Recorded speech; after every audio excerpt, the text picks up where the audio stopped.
Cozy Cinema, our new series where we watch cheesy holiday-themed movies. and then talk about it. We will only watch the first 30 minutes of the movie. And then, if we've never seen it, we'll make predictions about what we think will happen. You can find all the movies we pick streaming online. So prepare to find your next guilty pleasure.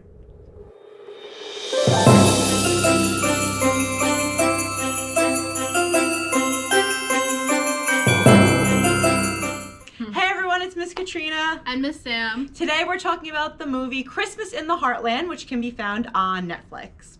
So we're gonna start with Kara. She's a girl from Vermont. She's talking to her dad about seeing her grandfather, who she hasn't seen in years, in Oklahoma. Then we go to our second girl. Her name is Jessie. She's talking to her friend about going to visit her grandma, but she wants to stay with her aunt and cousins. And she makes a wish, wishing that she had a family. So you could definitely tell that one girl is rich and one girl is poor. So Kara is the rich one and Jessie is the poor one. Jessie also lost her mom, so that's why she lives with her aunt and cousins. But Kara also lost her mom also. But Jessie, I think her mom was a single mom. Yeah, her mom was a single mom. Yeah. She didn't know her dad. So, they're waiting at the airport, and we see Jessie give up her ticket to a lady who wants to see someone before they ship out. So Jessie's definitely a good person, even though she's kind of poor and I guess you'd say a little bit trashy, maybe. Some people would say. I don't think she was. Well, she's definitely a good person because she does something she doesn't have to. I just want to know how the lady got to the counter without getting a ticket. Right? Isn't that illegal? You definitely need a ticket to go through security. And I think you could just give someone your ticket. No. I mean, I guess you could give up the space. I mean, I guess this is Netflix, so. It's true. Well, also in movie type fashion, the flight attendant is like, wow, I saw what you did. That's so nice. I'm going to give you a first class ticket. The seat just mysteriously opened up. Which, wouldn't they offer that to the lady who was going to ship out? I guess someone didn't show up.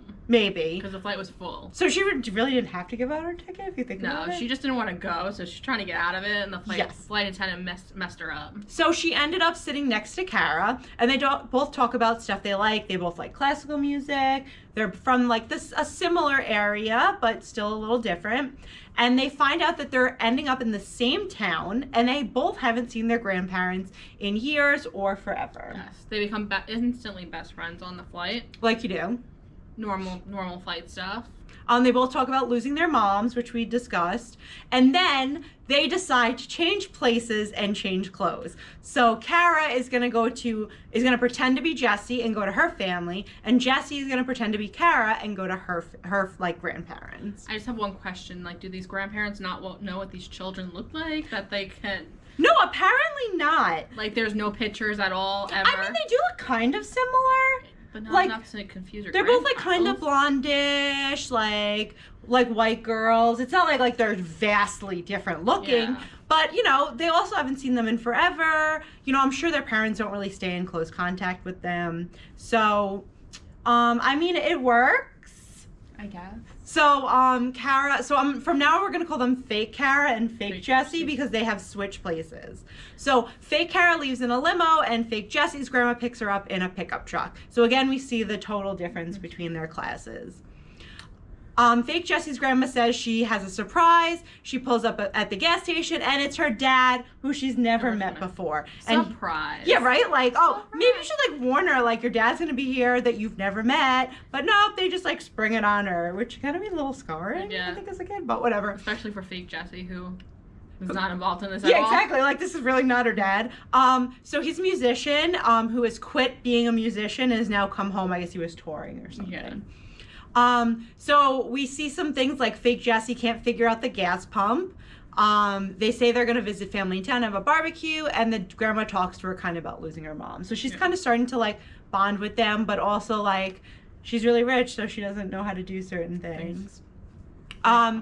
Yeah, fake Kara ends up at some mansion, which is her grandparents. She complains, the grandparents complain about her manners, and then they give her a super nice watch. But I feel like the grandma is more stuck up, and the grandfather's kind of just happy she's there, and he's super Yeah, the grandmother is not very nice. But the grandfather is, so Yeah, which is weird. Yeah. They show her some horses that her mom liked and rode. Fake Kara tries on makeup and it looks super ridiculous. She also gets a horse, so fake Kara gets a horse. Oh yeah, she does get a horse. And then she finds out there's this huge Christmas party happening for her. Which, like, again, you've never met this girl before and you're throwing her a giant expensive party. But they're rich, and I guess that's what, like, rich people do. You don't know what she looks like, but we're going to throw her a party. Yeah. Fake Kara calls fake Jessie, and they kind of talk about what's happening. Fake Jessie says that her family wants her to live with them permanently. Yeah. So the grandmother and the dad are like, we know you're living with your aunt, you should come and live with us instead. Fake Jessie gets to her Uncle Roy's house, who has a whole bunch of boys. Their mom is stationed in Afghanistan, and we find out that her family, we find out all about her family's lives and stuff while they eat and barbecue and stuff like that. Meanwhile, fake Kara is eating a fancy meal at a big table with her grandparents. So again, the difference between having money and not having money. And that's kind of like where we end.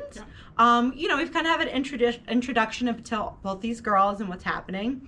And I mean, there's not a lot of story going on so far. No, we kind of just getting the setup of the fake and the switching. Yeah, so it's kind of like this is how they're different. These are how things are different in their lives before and now in their lives after, like what they're experiencing different. And that's kind of it. Like, there's not a lot of conflict or anything happening right now. No. But I'm sure the rest of the movie will have one. So let's do our predictions. Okay. Me first? Yeah, Miss Santa's gonna go first.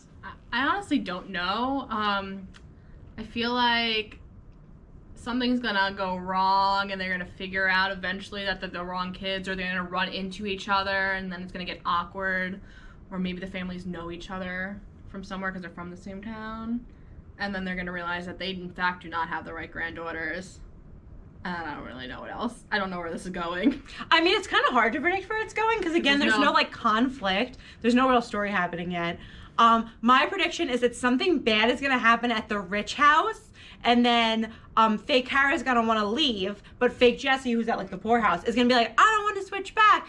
I finally have a family, and they really like me, and they're not terrible and rich. And then it's going to like cause a conflict there. And then one of them's going to meet a boy. I'm not sure which one yet, but someone has to meet a boy. Someone has to meet a boy. Makes sense. They're probably both going to meet a boy, let's be real. I mean, that's possible.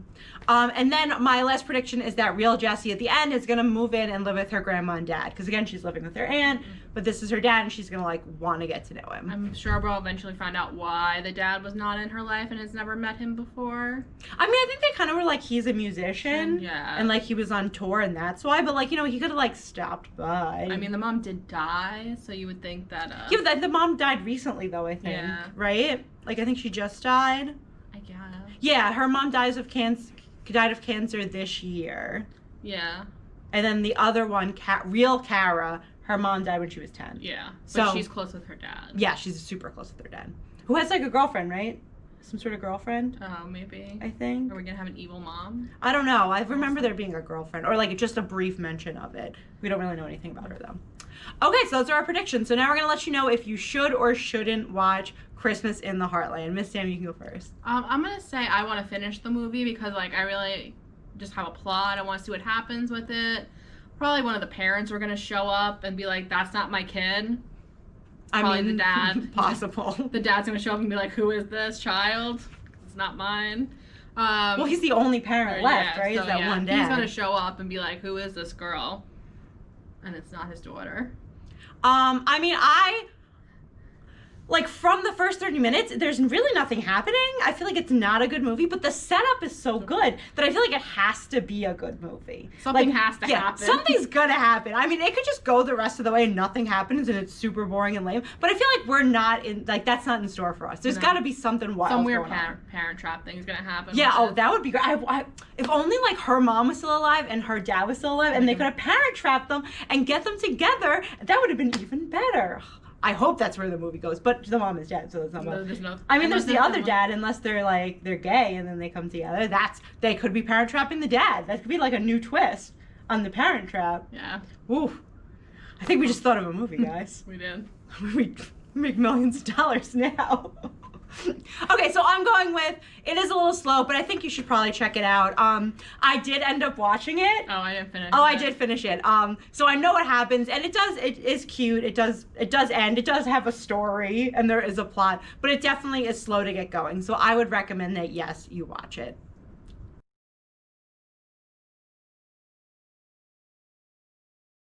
Hi everyone, we're back, and I want to let you know that next week we're going to be watching Midnight at the Magnolia. It's fake relationships, and I eat that up. So I can't wait.